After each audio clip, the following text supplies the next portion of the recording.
Esto es Dosis de Ideas. Mi nombre es Aide Santillán y prepárate para un viaje donde las ideas son nuestra magia y la imaginación no tiene límites. Cada episodio es como agitar una varita mágica creativa y ver qué pasa. Vamos a explorar, innovar y reír juntos. Esto es Dosis de Ideas.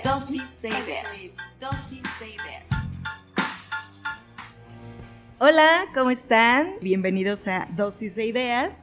El día de hoy tenemos a un gran personaje, Fran Misterio, artista mexicano, enfocado en el desarrollo de juguetes de diseñador. Su carrera comenzó hace 20 años pintando y 12 años como productor de juguetes. Bienvenido a Dosis de Ideas, Fran. ¿Cómo estás? Gracias, bien, pues aquí feliz de la invitación y pues listo para hablar, ¿no? del tema. Sí, me encanta. Que aparte tu tema es como súper de nicho, es muy especial, ¿no? Sí, pues bueno, creo que el tema del arte ya tiene un tiempo, yo creo que más de 20 años, ya con presencia en México, pero tiene ya como unos 10 o 8 años de atrás para la actualidad de que empezó a agarrar un poco más de auge con el tema del coleccionismo del juguete, ¿no? Sí, ahorita hablamos de eso. Claro. Primero quiero empezar con ¿quién es Rafael Pantoja? Cuéntame. Bueno, Rafael Pantoja, pues es un artista oriundo de la ciudad de Guadalajara, ¿no? Soy ilustrador, soy un poco de todo, ¿no? Todo lo ilustrador, diseñador gráfico y actualmente, pues bueno, dedicado a la creación de juguetes, ¿no? No tanto como fabricante de juguetes, sino más bien productor de juguetes y sí desarrollador del concepto, de los personajes, del diseño. Oye, ¿cómo comenzó pues como tu carrera artística? O sea, ¿pintabas qué? Bueno, antes era como ilustrador, ¿no? Siempre ilustré en revistas de lucha libre de la ciudad de aquí de México, ¿no? Super Lucha 2000, entonces digamos que hace como 23 años yo ya estaba metido un poquito con el tema de la ilustración tradicional digital, metido en este tipo de revistas, ¿no? Igual ahí como rozando un poco rozando en el buen sentido de la palabra, más bien conociendo a artistas como Alderete, ¿no? Amrak, o sea, la gente que estaba como en el medio de la lucha libre, y trabajé mucho tiempo haciendo portadas de discos de surf, ¿no? De música surf. Y ya después, como unos 4 o 5 años después, ya fue cuando empiezo a incursionar con el tema del arte, ¿no? Fue gracias a un amigo, ¿no? Apenas estaban llegando las primeras plataformas, por así decirlo, de Art Toys, ¿no? De esto de parte de Kid Robot. Entonces un amigo que se llama Agustín de Anda fue de los primeros que me ofreció, ¿no? Una de las piezas, la compré, empecé a pintarla, ¿no? Y ya tenía como ese bagaje de la pintura gracias a la escuela cuando ya había estudiado publicidad. En ese entonces pues era muy tradicional, ¿no? No había temas digitales, era todo análogo. Entonces empiezo a pintar esto ya tiene como alrededor de 20 años más o menos, y empiezo a interesarme un poco más, ¿no? Y me empiezo a inclinar un poco más al tema del arte, más que nada por el tema del tiempo. O sea, todo era como hacerlo en casa, entonces tenía como más tiempo para poder trabajar en ese aspecto, ¿no? Porque también aparte fui grafitero un tiempo, entonces hice un poquito de todo, ¿no? Pero obviamente por cuestión de comodidad, el tema de intervenir juguetes se me dio, ¿no? Más por los... ¿Y cuándo o en qué momento fue cuando dijiste, ay, creo que puedo dedicarme a esto, a pintar juguetes? Porque siento que es como un sueño de todos que en algún momento tuvimos, ¿no? Como crear nuestros juguetes o dibujar o pintar nuestros propios juguetes. Pues yo creo que el sueño de toda la gente que está enfocada en las ramas artísticas o de ilustración, pues siempre es llegar a ese punto, ¿no? A vivir de lo que uno crea. Yo me tardé porque fueron 20 años pintando, por así decirlo.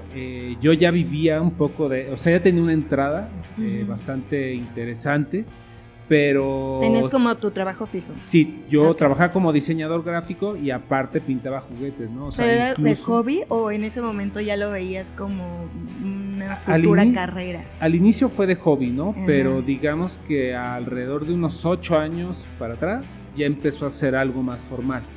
¿En qué aspecto? ¿No? Empecé a tener como más clientes en Estados Unidos que me hacían encargos, gente de aquí de México. empecé a interactuar más con las galerías de otros países.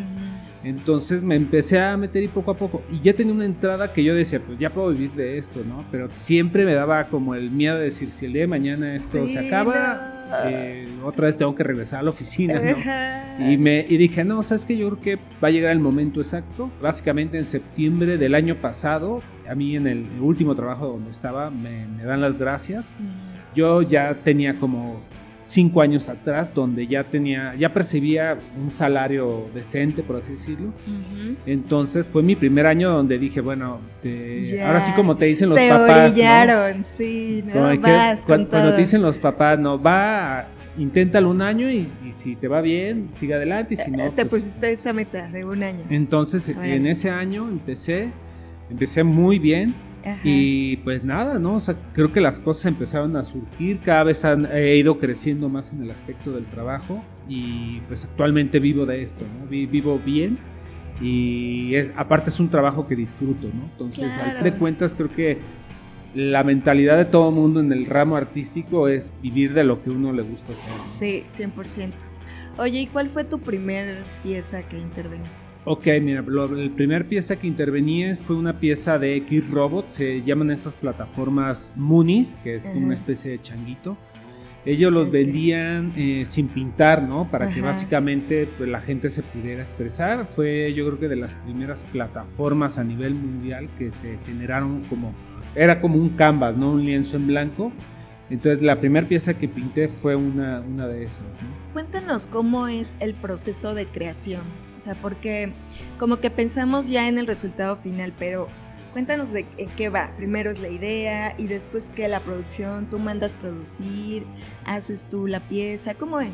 Ok, sí, pues mira, son varios procesos, ¿no? Yo básicamente trabajo como de dos maneras. Una sí es de mi lado casi generar desde la idea creativa, el diseño del personaje, ¿no? Que son las vistas para darme una referencia de cómo va a ser el juguete. Ha habido piezas donde yo las he esculpido desde cero, ¿no? Y después de eso ya trabajo con fabricantes que ya están más enfocados en la industria de juguetera, por así decirlo, aquí en la Ciudad de México. Y pues ya ellos se encargan de hacer, por ejemplo, un molde de silicón para poder generar una cera, ¿no? Con esa cera se pueden generar ya los moldes de bronce, y esos moldes de bronce son los que se utilizan para hacer los vaciados del material, del vinil, ¿no? Este proceso se le llama ya rotomoldeo, ¿no? Entonces actualmente esa es una manera en que trabajo, y otra de las maneras que estoy trabajando actualmente, que ya son con las industrias, por ejemplo, de Hong Kong o de Japón, es que desarrollo el diseño del personaje, ¿no? Desarrollo unas vistas, después trabajo junto con otro compañero el tema del diseño 3D, y ya con el diseño 3D ya se le manda directamente a los fabricantes, ¿no? Ellos ya con ingenieros industriales analizan un poco de la pieza, cómo va a quedar mejor, dónde tienen los ensambles, los cortes, imprimen el prototipo, y ya de ahí es un proceso similar, ¿no? Generan unas ceras, y con las ceras generan los moldes, y ya los procesos del vaciado de vinil sí varían un poquito entre lo que se hace en Hong Kong y lo que se hace aquí en México. ¿Y cuál es la diferencia en el producto con los que se hacen en México a los que se hacen allá? Ok, mira, el proceso que se hace aquí en México se llama rotomoldeo, que básicamente es con los moldes de bronce con lo que se hacen los vaciados.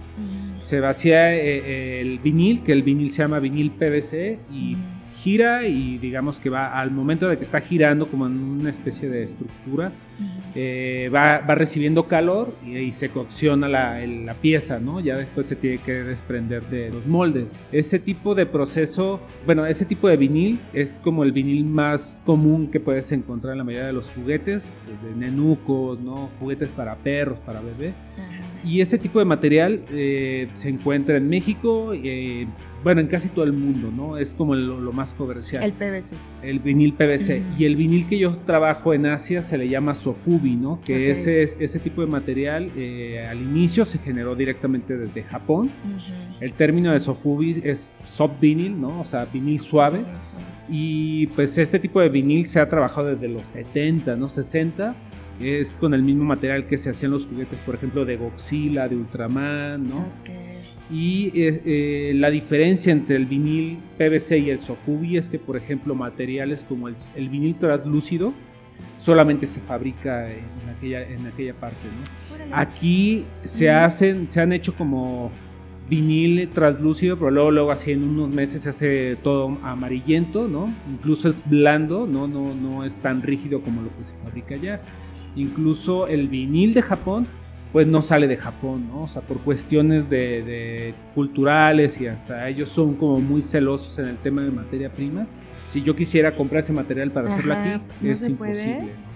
¿no? Huele. Sí, tiene sus detallitos, ¿no? Sí. Pero ¿no se podría imprimir en estas máquinas de 3D? de 3D? Mira, actualmente lo que se puede imprimir en 3D en cuestión de pues, materia prima, por así decirlo, es con resinas y con filamento, ¿no? Entonces todavía no, o sea, sí hay resinas translúcidas, pero llegar al nivel de este tipo de material de vinil hasta el momento no es posible. Okay. Sí, incluso la fabricación del Sofubi en Asia todavía sigue siendo como un poquito muy tradicional, ¿no? O sea, son casas pequeñas donde adaptan sus hornos, ¿no? Tiene un proceso como muy específico. Y actualmente la demanda del Sofubi en Japón es demasiada porque muchos artistas quieren trabajar, y Japón son unas 6, 7 fábricas, y son fábricas pequeñitas, entonces no hay mucha gente que está fabricando, ¿no? Entonces, por ahí súper demandado. Sí, incluso hay un artista de Japón, se llama Gargamel, ¿no? O sea, él tiene años haciendo Sofubi. Una vez comentó, dice, pues estoy un poco preocupado, ¿no? Porque las nuevas generaciones no están interesados en aprender ese tipo de procesos. Claro. Entonces creen que en un momento va a desaparecer. Va a desaparecer, así es. Y se va a convertir en una pieza más especial. Probablemente sí. El único detalle pues es que son industrias que actualmente tienen mucha demanda, y China está entrando como retomando el si ustedes no lo quieren hacer, nosotros lo hacemos, ¿no? Claro. Y lo están haciendo de buena calidad, no es que lo estén haciendo de mala. Pero pues obviamente al final entre coleccionistas es como muy dado de decir, si no es japonés, no es tan valioso. Oye, muchos artistas, como mencionabas, que quieren vivir de su arte. ¿Cómo has logrado que tu arte sea realmente sostenible con el tiempo?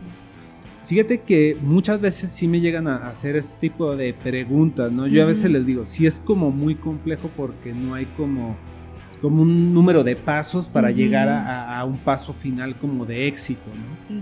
Creo que la mayoría de las empresas que tienen pues alguna especie de historia de cómo crecieron desde los inicios hasta el éxito, te van a decir, empezamos desde abajo, empezamos haciendo un montón de cuestionamientos que empezaron a surgir, pero actualmente creo que la gente quiere ver la manera de que existe una fórmula donde digan, puedo invertir la creatividad, el dinero, los recursos, todo, ¡pum!, voy a hacer éxito. Y creo que es un poco complejo, ¿no? Digo, en mi caso, creo que ha sido trabajo, ¿no?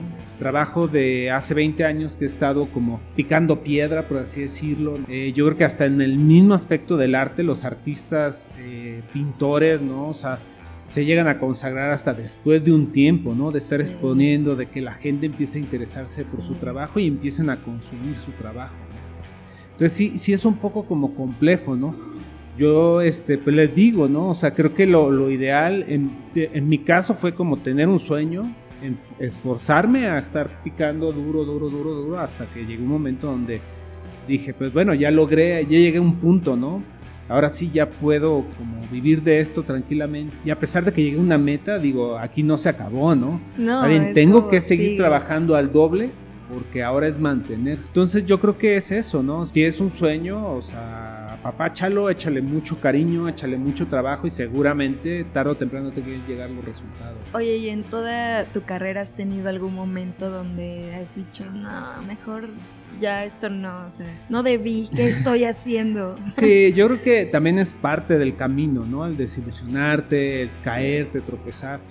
Yo creo que sí he tenido como unas 4 ocasiones donde ha habido como desde temas emocionales hasta temas profesionales, ¿no? En el sentido de, por ejemplo, una vez me hicieron una invitación de parte de Kid Robot, que Kid Robot era una empresa de las importantes en el tema de arte. Me invitaron para ser parte de una serie que iban a sacar, ¿no? Yo estaba como muy ilusionado, ¿no? Y cuando me dijeron, no, ¿sabes qué? No quedaste. Pues como que me desilusioné mucho, y más porque llevaba 8 años trabajando, ¿no? Claro.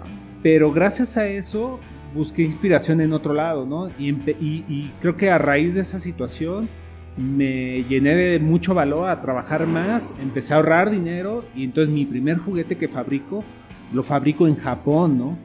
Y te estoy hablando que eso fue hace 10 años, ¿no? Entonces en ese momento el Sofubi no tenía el mismo impacto que había antes, ¿no? Entonces fue muy fácil hacerlo, ¿no? Más bien producirlo, ¿no? Sí.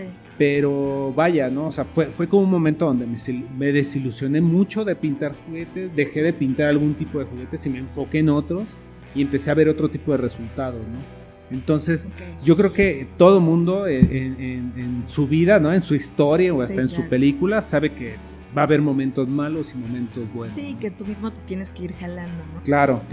Y ahorita que hablas de la producción de inicio, me viene a la mente, ¿hay ciertas piezas mínimo que debes hacer? Actualmente con los fabricantes de Hong Kong sí te piden un mínimo, que son 500 piezas, ¿no? En México es un poco más flexible, ¿no? Con los talleres que he trabajado, pues ya teniendo el molde, que para ellos es como lo más complicado, te dicen, pues te puedo hacer desde 20 piezas hasta 1000, ¿no? Bueno. Obviamente aquí es donde entran como los números muy similares, como cuando vas a imprimir, ¿no? Entre más número de piezas, baja el costo, ¿no? Pero obviamente como para entrar a un tema como demasiado redituable, pues es como decir, tengo que hacer 1,000,000, ¿no? Sí. Y ya con ese 1,000,000, pues hasta te regalan los moldes, por así decirlo. Las producciones son más económicas, pero luego tienes 1,000,000 de piezas. Y dices, ¿qué hago, ¿cómo las no? vendo? ¿Dónde? ¿Cuándo las saco? Y el ejemplo más común que yo les digo, bueno, tú vas al mercado de Sonora, vas a ver un montón de juguetes, ¿no? Y todo ese juguete está diseñado y fabricado para que sea económico. A ellos les sale a veces hasta en 10 pesos cada pieza, pero está hecho para que se distribuya y que aparte haya esta subventa en tianguis o en otros estados, donde si un juguete lo compraron en 10, en el tianguis de, no sé, de Guadalajara lo vas a hallar en 50, ¿no? Pero ahí le están invirtiendo el tema del transporte, la compra, la venta, ¿no? Yo lo que actualmente hago es como sacar pocas piezas aquí en México, saco series muy pequeñas, que empiezan a ser un poquito más elevadas, por así decirlo, pero pues trato de no decir, me quiero hacer millonario con esto, ¿no? Más bien prefiero o sea, es que yo soy diseñador, el productor, el que las pinte y el que las vende y el que tiene que dar la cara, ¿no? Sí, claro, el empleado del mes, ¿no? Pero sí digo, pues todo ese trabajo a veces la gente no lo ve y yo les digo, es parte de ser tu propia empresa y tu propio jefe. Claro. ¿No? Oye, ¿y cómo pones el precio a tu pieza? ¿Cuál es tu valor o en qué te fijas? Ok, mira, yo tengo como dos tipos de tabuladores, ¿no? Uno que es como el más accesible, por así decirlo, que no tanto es el tema de la pieza, sino es el tipo de trabajo que se hace de pintura, ¿no? Pinto con aerografía. Son trabajos como más sencillos, entonces se le invierte el trabajo muchísimo menos, ¿no? Entonces puedo pintar una pieza en media hora, entonces tiene un costo más accesible, ¿no? Y el trabajo que ya hago, por ejemplo, a pintura, pincel a mano, donde me voy a tardar una semana en pintar una pieza, vale muchísimo más, ¿no? A lo mejor 3 veces, 5 veces más.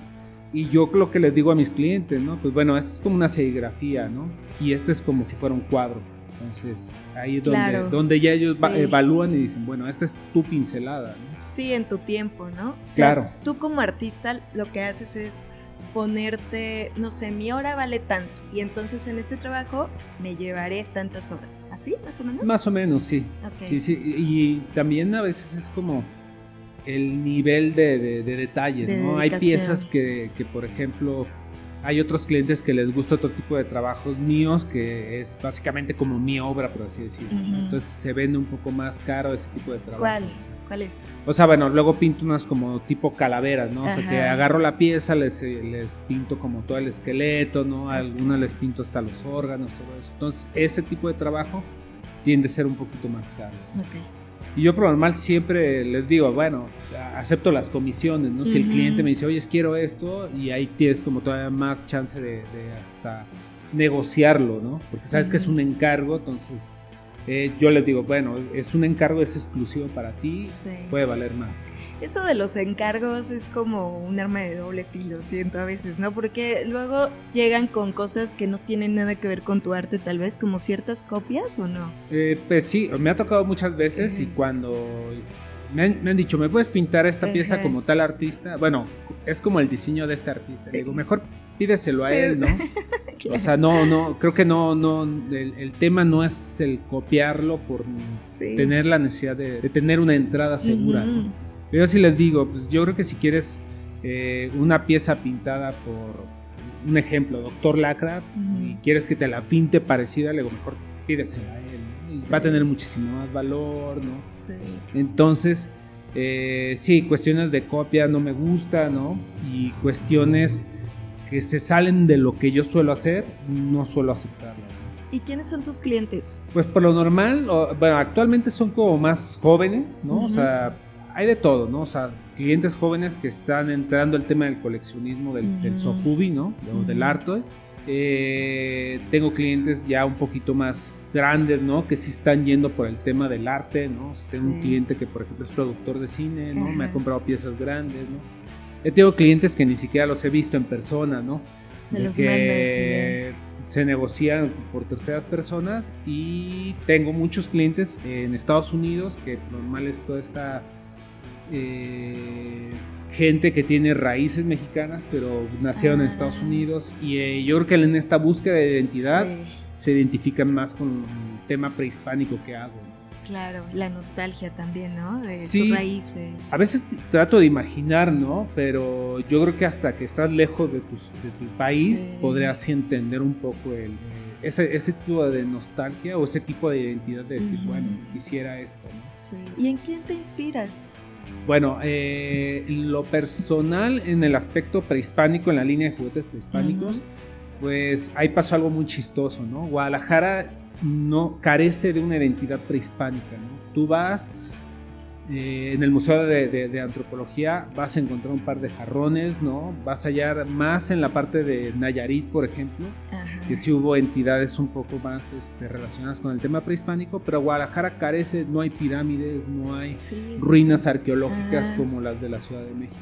Yo cuando llego a la Ciudad de México y me llevan al Museo de Antropología, todo el mundo me decía, tienes que ir al Museo de Antropología, y decía, ¿sabes? Es otro museo, ¿no?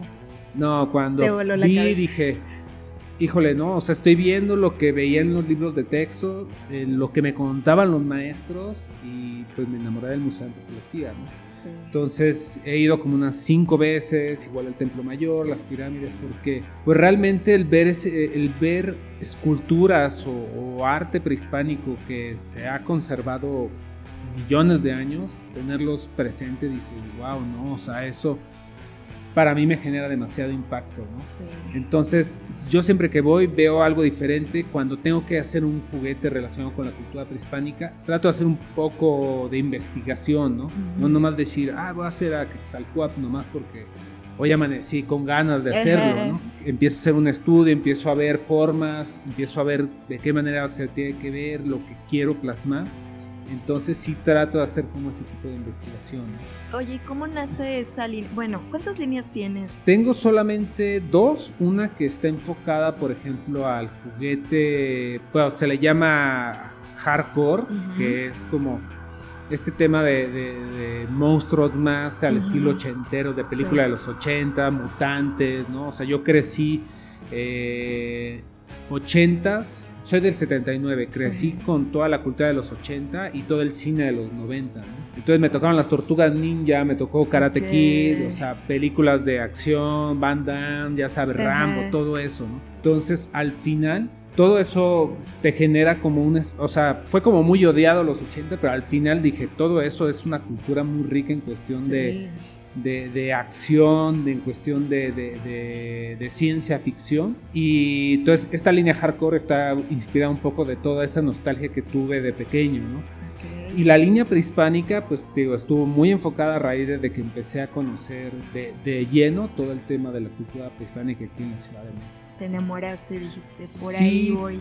O sea, es más, a mí me sentí orgulloso cuando conocía gente de otros países y me decían, no, es que las pirámides y que Teotihuacán y que el Museo de Antropología, todo el mundo me decía el Museo de Antropología, algo tiene que tener, ¿no? Y cuando vi dije, no, pues tiene toda la historia, ¿no? Oye, ¿cómo ves el coleccionismo en México? Siento que ha aumentado, ¿no? Hay un boom. Sí, ahorita. Actualmente creo que está ya, pues no decir en un tema exagerado, está bien.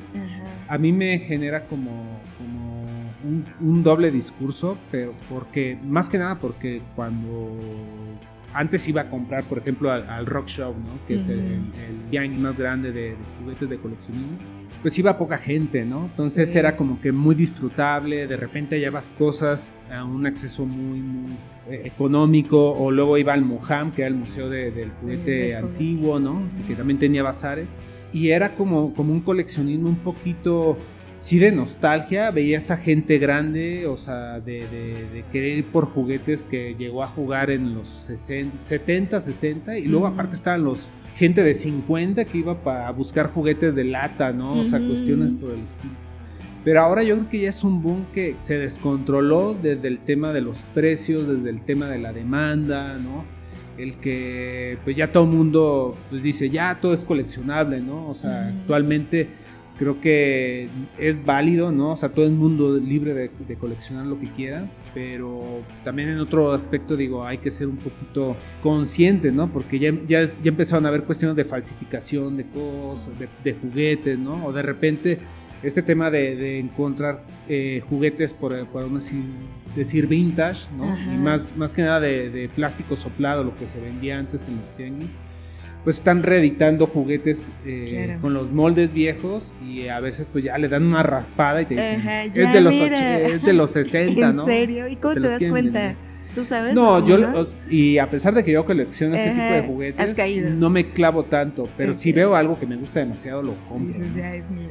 Obviamente esa tortuga ninja es para mí. Sí, yo por ejemplo sí voy a Sonora y me voy ahí no tanto en el mercado, sino en los alrededores, y luego de repente como que se hallaron juguetes almacenados de años, los sacan y de 3 pesos, ¿no? Y ya, ¿no? Como que te vas haciendo de cositas, ¿no? Tengo una colección, por ejemplo, de Kewpies, ¿no? Que antes los iba como que coleccionando. Tenía unas señoras, unas amigas ahí en el museo, en el Parque Pushkin, que ya me ubicaban, entonces ya me decían, joven, le tenemos unos bebecitos, ¿no? Le decía, véngase, ¿no? ¿Pero eran para ti o era sí, para eran para mí, no, para mí. Y ya, pues así como que es la parte que colecciono, ¿no? Pero ahora ya pasa algo de como que me ubican y ya llegan y te ofrecen, y sabes que si es algo que te interesa mucho, pues te encajan el colmillo súper feo y dices, híjole. Está bien, señora, sabe de qué pie cogeo. Sí, no, y las señoras son amables, ¿no? Más bien otras personas o sea, dicen, él colecciona, no sé, King Kong, van y te traen uno y sabes que sí. Hermoso. Te brillaron los ojitos, dicen, ya aquí ya le sacamos algo, ¿no? Oye, cuéntanos de algún juguete en particular que haya sido muy representativo para ti. Bueno, yo creo que las tortugas ninja, ¿no? O sea, y te hablo, o sea, no es uno en específico, sino yo crecí con mis hermanos, me ganaban como un par de años, ellos crecieron con He-Man y Star Wars, entonces a mí siempre me llegaban ese tipo de juguetes, ¿no? Pero no me identificaba tanto porque yo decía, no vi las películas, y más bien era como lo que te tocó, ¿no? Entonces yo ya como a los 12 años, ya es cuando estaba el boom de las tortugas ninja, entonces ya mis hermanos ya eran casi adultos, ya no les tocaban juguetes. Entonces a mí ya era como, ahora sí vamos a consentir para ti. Al buen Rafa. Y yo dije, pues va. ¿Y tú quién eras de las tortugas? ¿Eres Rafa? Yo todo el mundo decía Rafael, y a mí me gustaba Donatello, ¿no? Y tú, no, soy Donatello. Y por yo eso creo que mi primer tortuga fue Donatello. Oye, ¿por qué el cambio de nombre? ¿Por qué lo de Frank Misterio. Bueno, ese también estuvo un poco medio chistoso. Bueno, lo de Misterio viene por el tema de la lucha libre, ¿no? Por Rey Misterio, ¿no? Soy muy fan del buen Oscar, ¿no? De como me tocó verlo desde que estaba en la AAA hasta la WWE. Y Frank fue porque tenía una playera que tenía un gafet de esas camisetas de gasolinería, ¿no? De como gringas, ¿no? Y un gafet que decía Frank. Entonces un amigo me empezó a decir, ¿qué onda, Frank? Y yo, ¿por qué me dices Frank? ¿No? Me dice, pues ahí dice, ¿no? O sea, tu nombre. Entonces ya como que mezclé esas dos palabras y salió, ¿no? Pero no era nada así como de, uy, por tal artista, algo por el estilo. Más bien fue como mezclar el tema de la lucha libre que me gustaba con Rey Mysterio y con el nombre de Frank, ¿no? Incluso había gente que me decía, seguro te llamas Francisco, ¿no? Le digo, no. Soy Donatello. Soy Donatello. Sí. Oye, ¿y cómo visualizas el futuro de tu trabajo? Actualmente creo que está bien, ¿no? O sea, hay una demanda muy grande. Este año empiezo con incursionar un poco con el tema de ahora ya ir a los eventos internacionales, por así decirlo. Este año en diciembre me voy a la Designing Con, que es uno de los eventos más grandes de Art Toys en todo el mundo. Es Anaheim, ¿no? En Los Ángeles. Entonces, el futuro que yo veo con Frank es como ya empezaré a tocar estos lugares donde ya mi trabajo ya se veía, ¿no? Sí. Y ahora es como, ahora queremos ver al artista, ¿no? Okay. Entonces ya muchos clientes están como muy emocionados de, oye, quiero ir, quiero comprar, te voy a llevar mis piezas para que me las Rockstar, firmen. Ya. Te perdimos. Poco eso, ¿no? Te perdí, qué bueno que fue ahorita esta entrevista. No, y no tanto es rockstarear, sino pues ya era la misma demanda te obliga a hacer eso. Sí, ¿no? sí, Si que quieres ya te si quieres estar en ese círculo, tienes que estar, tienes ahora que es invertirle, presente. No tanto en el juguete, ahora es invertir en el viaje. Sí. Este año me iba a Japón. No me fui porque empezó a haber mucha demanda en México. Me habían invitado a la Fórmula 1 a exhibir mi trabajo. Okay. Tuve una exposición con unos amigos, con Seger One, ¿no? que organizó una de las piezas que hicimos en colaboración, ¿no? Esto fue con Tony Delfino, con el buen Slim en su tienda. Empezaron a salir otro tipo de exposiciones, ¿no? Entonces dije, cierro mejor aquí bien. Me voy a Los Ángeles, luego regreso. El próximo año tengo una exposición también en Nueva York, ¿no? Ya ahora sí como presencial yendo. Ahora sí tengo que ir el próximo año a Japón y pues nada, ¿no? Digo, y empezar a tocar estos puntos donde mi trabajo ya ha estado ahí y ahora ya tiene que estar el artista, ¿no? Ay, qué padre. Emociona, ¿no? No soy mucho de la idea de, no me gusta viajar tanto, ¿no? Pero llegó el momento. Sí, incluso con muchos amigos, no, y en Los Ángeles ve a tal lado, digo, yo voy a ir a trabajar, ¿no? O sea, no, aprovecha, me regreso. No, está súper padre, qué bueno. A Japón sí voy a conocer. Sí tengo más ganas de ir a conocer. Sí. Oye, ¿y entonces antes que mandabas las piezas? Siempre ha sido así, o sea, me compran en línea, se mandan las piezas, ¿no? Okay. Y pues se ha ido, creo que el lugar más extraño donde he mandado mis piezas es a Serbia, ¿no? O sea, fue así como cuando me dijo un cliente, no, me gusta mucho tu trabajo, que llegue mi trabajo ahí, pues ahí me sentí como muy orgulloso, ¿no? Porque a Japón siempre se había ido, a China, a Francia, a Alemania, a Estados Unidos, ¿no? Igual a Sudamérica actualmente también se están yendo piezas, ¿no? Pero cuando me dijeron Serbia, ¿no? Dije, bueno, ¿y qué hace por allá mis juguetes ahora?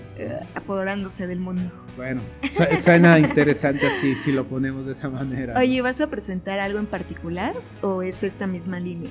Bueno, en Los Ángeles voy a exponer la próxima semana me tiene que llegar una de las nuevas piezas que fabriqué, que es una deidad enfocada en Xibalbá.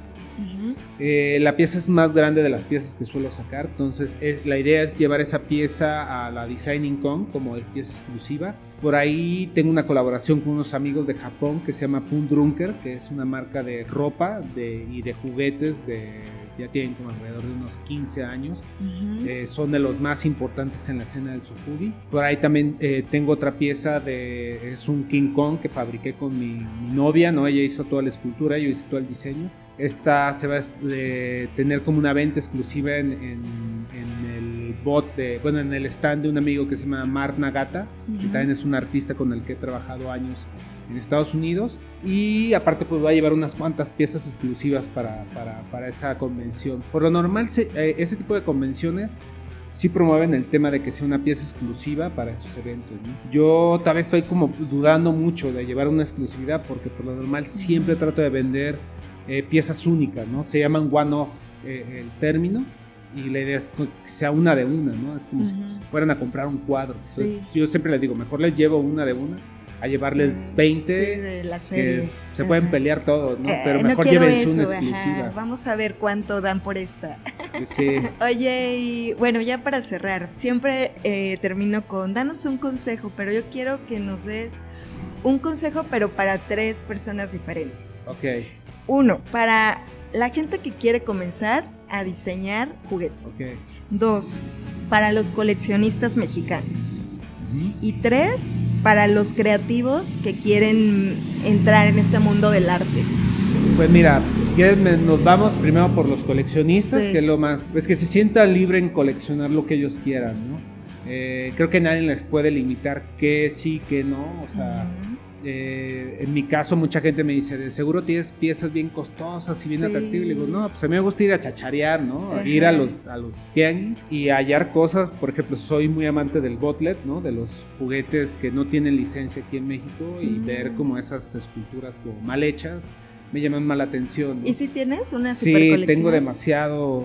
Porque al ¿Sabes final cuántas? Es un poco eso. Pues no sé, yo creo que es que tengo 2 anaqueles llenos de puros juguetitos, ¿no? Y me gusta como el tema de saturación. Entonces como que los pongo y tú ves y es como una especie de collage ahí, como un paisaje que solamente el tianguis me ha dado, ¿no? De que cuando voy a la cháchara vas y quedas como saturado de estar viendo tanto el piso y como que te quiero todos. Entonces un poquito es esa atmósfera, ¿no? Sí. Igual tengo cuadros, ¿no? O sea, por ahí tengo una serigrafía de Pedro Freiberg, tengo unos cuadros de Toledo, ¿no? Unos papalotes. Entonces tengo un poquito de todo. Más bien me gusta coleccionar lo que a mí me gusta, ¿no? Entonces a los coleccionistas es eso, ¿no? O sea, que si el día de mañana quieren coleccionar corcholatas, pues háganlo, ¿no? O sea, siéntense con la libertad de hacerlo y atesórenlo, ¿no?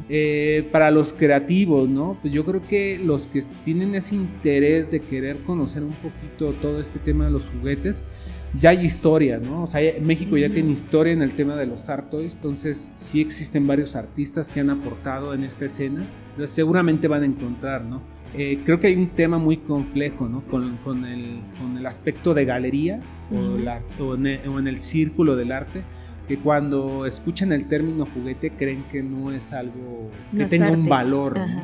Yo les digo, bueno, tienes que ver desde qué parámetros, ¿no? Pero al final de cuentas ya muchos artistas en la actualidad están haciendo eso, ¿no? Toledo, sus papalotes eran juguetes, ¿no? Obviamente el arte que él plasmaba le daba otro tipo de simbolismo, ¿no? Entonces yo creo que cuando empieza a haber más esta apertura a aceptar el juguete como tal, ya sea en escultura, como arte objeto, ya vamos a estar del otro lado.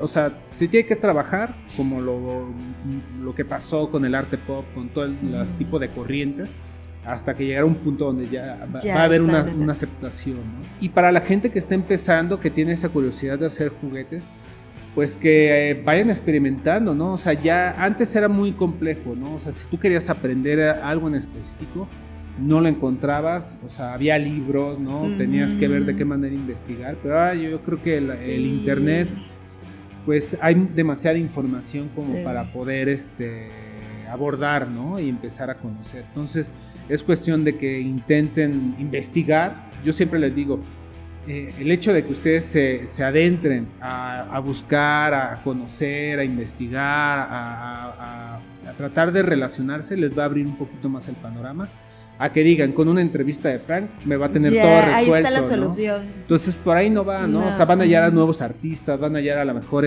cosas que les va a interesar más. Entonces parte del arte es la investigación y pues bueno, para el arte es lo mismo. Claro. Ay, gracias, Frank. Compártenos tus redes sociales. Bueno, me pueden encontrar como Frank Misterio-APC en Instagram, en Facebook estoy como Frank Misterio, y creo que mi hija por ahí manipula el TikTok, ¿no? Se la presto mi cuenta, más bien ella me sube el contenido, debe estar también ahí como Frank Misterio, ¿no? Sí, no subo mucho. No sé qué pone mi hija. No, le mando videos y le digo, súbelo, ¿no? Pero ella pues lo usa como para ver, no sé. Tal vez ahorita Monster ya High está súper top cosas. y tú no te has enterado. No creo, no sé. Ya sabría. Yo creo que sí, o me estuvieran escribiendo como para comprar piezas. Por lo normal, como ven que estoy más movido en Instagram, pues ahí es por donde me localizan. Bueno, pues algo con lo que quieras cerrar. Nada, pues disfruten esto, ¿no? Los art toys son bonitos, es arte también. y pues adéntrense, ¿no? Conozcan y seguramente los que tengan interés de crear, pues seguramente es una rama noble, entonces se pueden aprovechar para hacer cosas interesantes. Qué bueno, pues muchas gracias. No, por nada. Y gracias por estar aquí con nosotros. Recuerden que nosotros estamos como Dosis de Ideas en todas las redes sociales y nos vemos a la siguiente. Adiós. Gracias por escuchar Dosis de Ideas. Mi nombre es Aide Santillán. Compártenos tus pensamientos y sugerencias en nuestras redes sociales. No olvides seguirnos en Facebook, Instagram, TikTok, YouTube, Spotify como Dosis de Ideas Podcast. Dosis de Ideas.